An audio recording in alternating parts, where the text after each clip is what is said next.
कक्षा 8th हिंदी का chapter 3 खोलिए।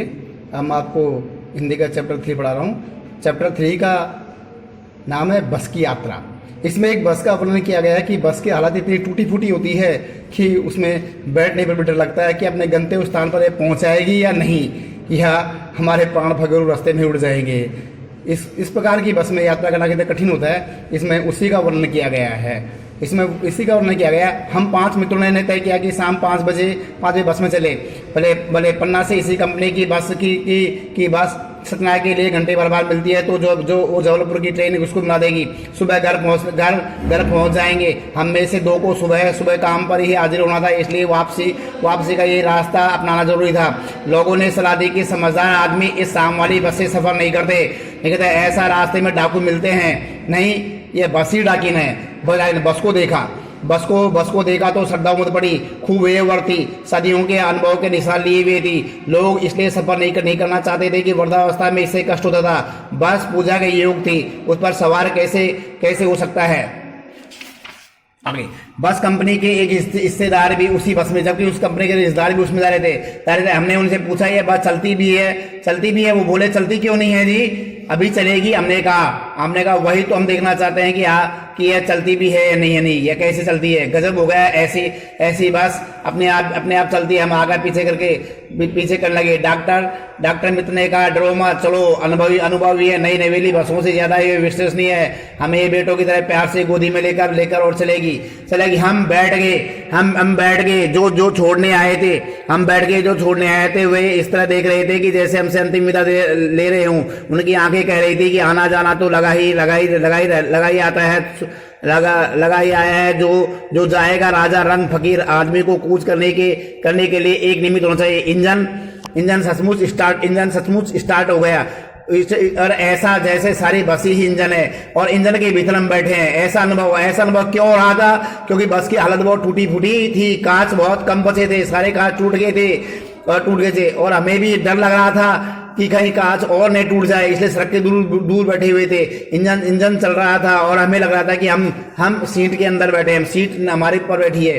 बस सचमुच बस चल पड़ी और हमें लगा कि गांधी जी के ऐसे आंदोलन के वक्त वाली ये बस है। उसे टर्निंग मिल चुकी है। हर हिस्सा दूसरे के असहयोग कर रहा था। पूरी बस सविनय आंदोलन के दौर से ही गुजर रही थी। सीट की बाड़ी से असहयोग चल रहा था। कभी लगता कि सीट बाड़ी को छोड़कर आगे निकल गई है, कभी लगता कि सीट को छोड़कर बाड़ी आगे भागी जा रही है। 8-10 मील चलने पर सारे भेदभाव मिट गए। यह समझ में नहीं आ रहा था कि सीट पर हम बैठे हैं या यह भी नहीं। एकाएक बस रुक गई। मालूम हुआ कि पेट्रोल की टंकी में छेद हो गया। ड्राइवर ने बाल्टी से पेट्रोल निकालकर और उसे बगल में रखा और नली डालकर और इंजन में वो पेट्रोल डालने लगा। इंजन में पेट्रोल डालने लगा। तब मैं उम्मीद कर रहा था कि थोड़ी देर बाद बस कंपनी के हिस्सेदार इंजन को निकालकर और गोद में रखेंगे और नली से पेट्रोल पिलाएंगे, जैसे माँ बच्चे की मुंह में दूध की शीशी लगाती है। बस की रफ्तार 15-20 मील हो गई थी कि मुझे किसी भी हिस्से पर भरोसा नहीं था। ब्रेक फेल भी हो सकता है, स्टीयरिंग भी टूट सकती है। प्रकृति के दस लुभावने होते हैं। दोनों तरफ हरे बड़े पेड़ लगे थे, पक्षी बैठे थे और ये पेड़ को अपना शत्रु मान रहा था। क्योंकि जो भी पेड़ आता मुझे डर लगता कि बस से टकराएगी। ये निकल जाता, दूसरे पेड़ का इंतजार करता। झील दिखती तो सोचता कि इसमें भी निकलती तो मैं सोचता कि इससे बस गोता लगा देगी, अर्थात बस इसमें गिर जाएगी। एकाएक फिर बस रुकी। ड्राइवर ने नई तरह की तरक्की की, पर वह नहीं चली। सविनय अवज्ञा आंदोलन शुरू हो गया।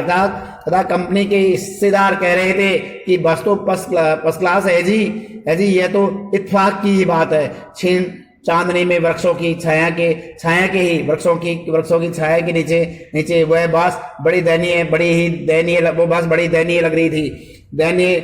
लग रही थी। बेचारी पर लदकर हम चले जा रहे थे। इनका प्राणांत हो गया है। यदि हो जाएगा तो इस बनियान जंगल इस बियाबान जंगल में इनकी अंत्येष्टि करनी पड़ी। अर्थात हमें ये ऐसा लग रहा था कि ये बस नहीं पहुंचेगी और हमें लग रहा था कि कहीं ये बस का अंत यह नहीं हो जाए, नहीं तो हमें ही इनकी अंत्येष्टि करनी पड़ेगी। अंतम बस का अंतिम संस्कार यही करना पड़ेगा।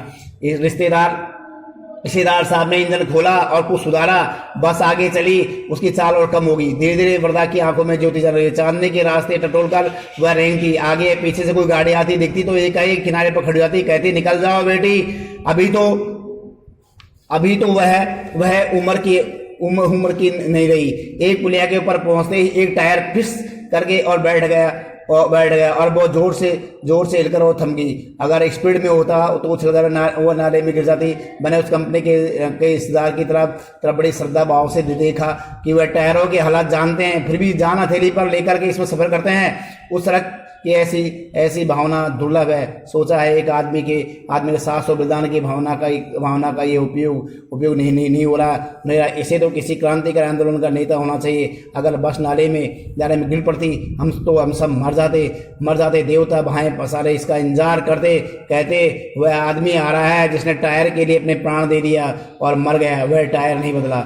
दूसरा हिस्सा टायर लगाकर बस फिर चली। हमने वक्त पर पन्ना पहुंचने की उम्मीद छोड़ दी थी। पन्ना कभी भी पहुंचने की उम्मीद छोड़ दी थी। पन्ना क्या कहीं भी कभी भी पहुंचने की कोई उम्मीद नहीं थी। अतः सारी उम्मीद ने छोड़ दी थी और लगता था कि जिंदगी इसी बस में गुजारनी है और इससे सीधे हमें उस लोग को प्रयाण कर जाना। लग रहा है कि हमारी जिंदगी नहीं बचेगी। क्या पता हम सीधे ही परलोक में पहुंच जाए। इस पृथ्वी पर इसकी कोई मंजिल नहीं है। हमारे बेताबी तनाव खत्म हो गया। हम बड़े इत्मीनान से घर की तरफ बैठ गए। चिंता जारी रही और हंसी मजाक फिर मार्ग चालू हुई। यह पाठ को लिखने वाले श्री हरिशंकर जी परसाई है। अब आपको इसी चैप्टर के आपको शब्दार्थ है अपनी कॉपी में करने हैं। पहला इसका शब्दार्थ है, पहला है निमित्त मानी कारण या साधना। दूसरा है गोता मानी डुबकी लगाना।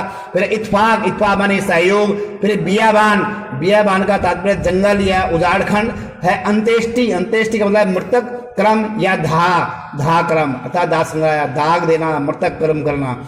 अब प्रयाण मानी प्रस्थान या मरना, जिसे प्रयाण बोलते हैं। और बेताब मानी बेचैनी।